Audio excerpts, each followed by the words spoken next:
Hello, my name is Theo Gilbert and I'm at the University of Hertfordshire here, and in this video we're going to talk about how you might consider introducing compassion to students in the classroom. Well, where would you begin?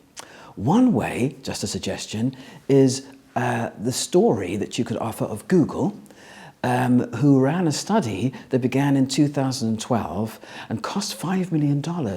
It was called Project Aristotle, and its purpose was to define to identify the key defining feature that was common to Google's best performing teams. Well, Google has 55,000 workers and was able to take a sample of 180 teams. But the difficulty was that its best teams, its most innovative and its most creative, were so different from each other. So it turned out that the key defining feature of the best teams wasn't ambition, drive, experience. It wasn't the presence of a leader. It wasn't the qualifications in the team, or a mix of personalities, or a particular mix of skills.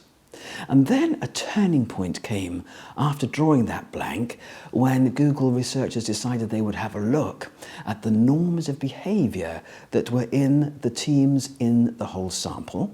And they found that in the best performing teams, there was a particular feature that was common to all of them and that could often be absent, or was absent, in the other teams. You might ask students to consider with their neighbours or in groups what that key defining feature was.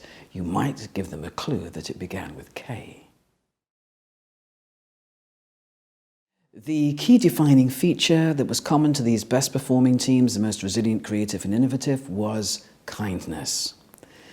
Isn't it interesting that when I run this past students, I find again and again that students think very hard about this and settle on the answer knowledge. That's not their fault, but this is why we're working together on this project, aren't we, on putting the science of compassion on the curriculum. Of course we want smarter, better teams, wherever they're working, locally or globally, and in the workplace as well as at university. Duhigg is very interesting in that he reports this study in the New York Times 2016, saying that the teams that experienced kindness saw an enhancement, a heightening of their collective intelligence.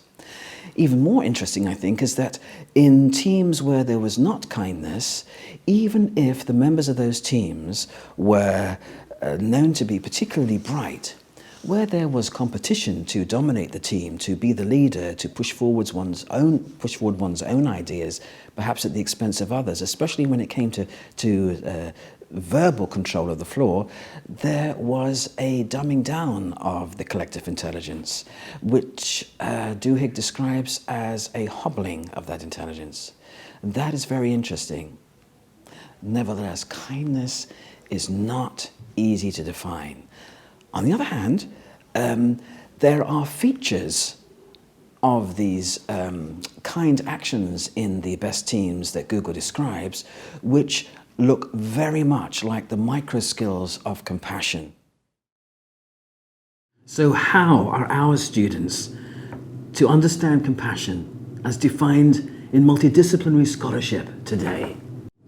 One way is to show them a film, something like this, for example, although there are a number of videos that you could choose from on YouTube. The point being to ask students in groups to watch the film and define, if they can, what the two psychologies, the two components of compassion are.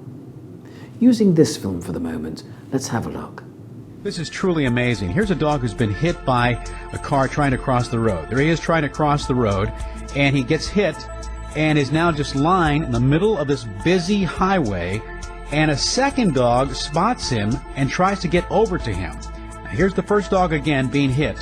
He's lying there in the middle of the road, busy time of the highway, and here comes the second dog, who grabs him not with his teeth, but actually gets him with his paws around his neck and drags him in the middle of all this traffic off the road to safety, little by little, inch by inch. Finally, some workers spot the dogs and come over and help them. And by the way, the injured dog lived.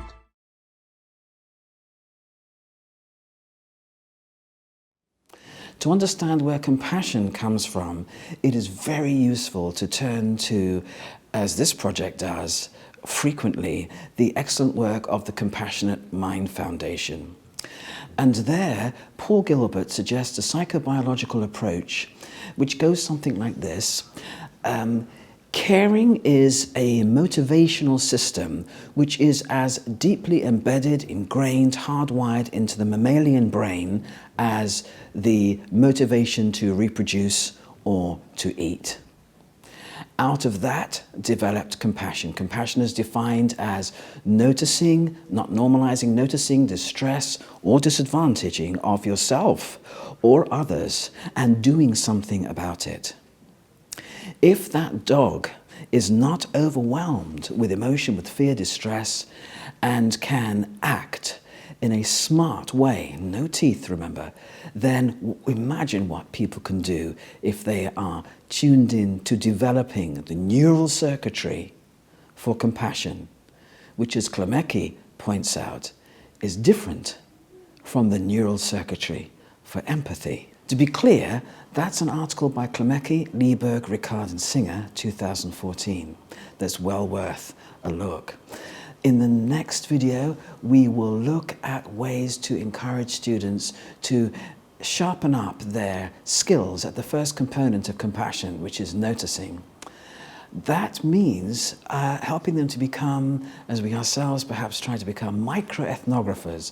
Microethnographers are those who will watch very carefully human interactions, including non-verbal interactions, and this is very useful for group work.